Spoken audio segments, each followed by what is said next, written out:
Well, John, you back to the business of training this morning. Players will be returning for pre-season. Have you been itching for this moment? Not really, no. It's like itching as a scratch.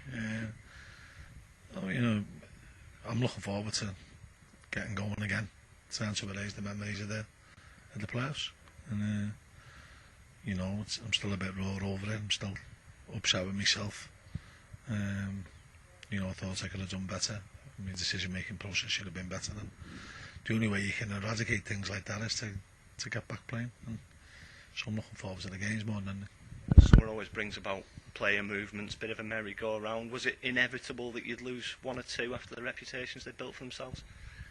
Not inevitable, but things like that seem to happen to athletes instantly, so possibly expected, but it shouldn't be inevitable.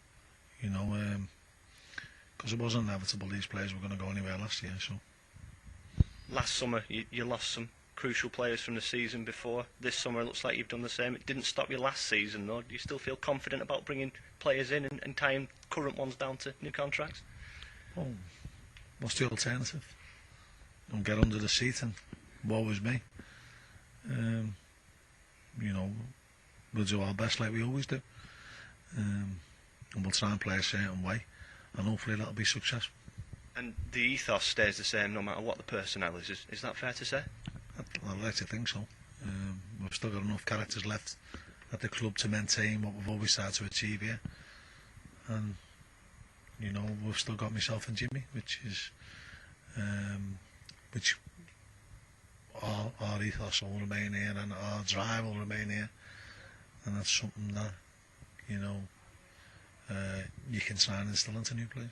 On the good news front, three of your crucial players, Andy Proctor, Luke Joyce, Dean Winnard, have agreed new deals. You hope that's going to lead the way for the rest of the squad?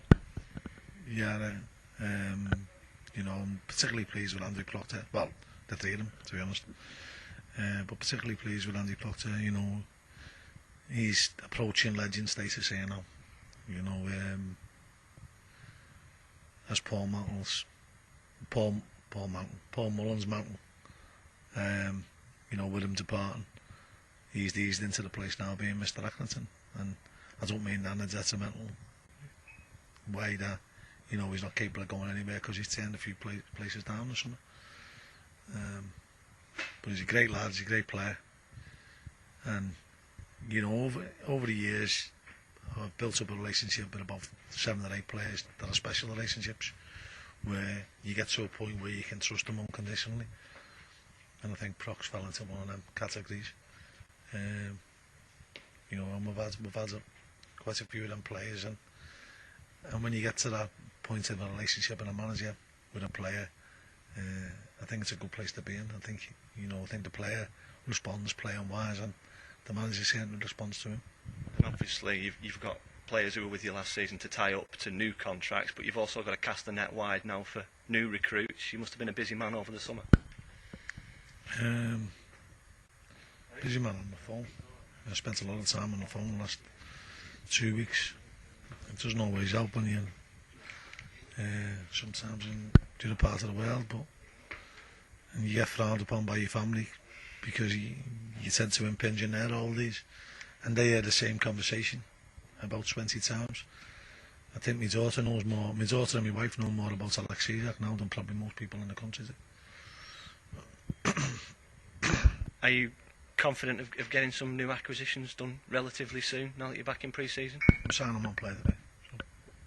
Okay, and in terms of trialists, it's that time of year again where a few random faces turn up. How many have you got joining you on the training ground this morning, roughly? I don't know. I've invited a few down. I don't know what the exact number will be, but I'd expect to have about 10 or 12 over the next couple of weeks. And is it the same policy as it has been in previous Football League seasons, where you whittle them down as soon as you can and then make a decision when you've got a smaller number? Well, yeah, I think it's only you're being fair to the trials if you don't look at too many at the one time. I don't think you're letting them do themselves justice, so we'll wait and see what happens.